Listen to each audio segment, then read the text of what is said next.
I need to set the record straight and make it clear that when you share naked pictures of yourself, you are inviting the world to see.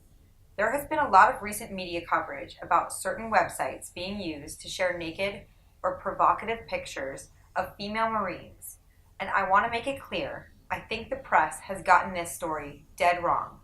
I joined the military when I was 18 years old and served for over 10 years.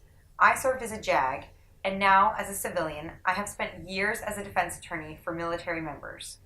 I want to talk to you about the law when female military members voluntarily send nude or sexually provocative selfies to others with no legitimate expectation that the pictures would be kept private.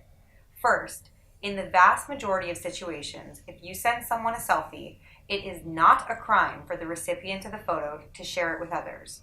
I can't believe I have to say this because it is so obvious, but if you send a naked picture of yourself, you should assume that the picture will be shared with others.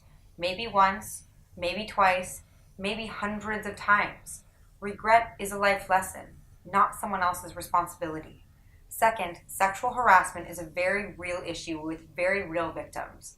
I know what it's like to serve as a woman and what sexual harassment looks and feels like. Unwanted and uninvited commentary about female military members occurs daily and is a real detriment to the service. But I will tell you right now that when female military members are sending nude or racy selfies, they are causing issues.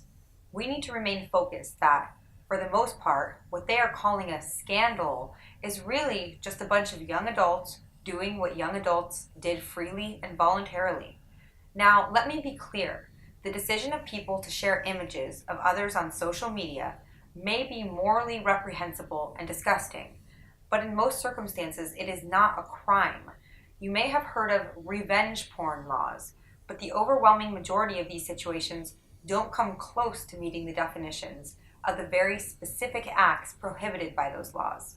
In the military, depending on the specific facts, this type of conduct may be considered sexual harassment or conduct unbecoming. So, to be on the safe side, my advice is to act like a gentleman and stay far away from the sexualization and commentary on fellow service members.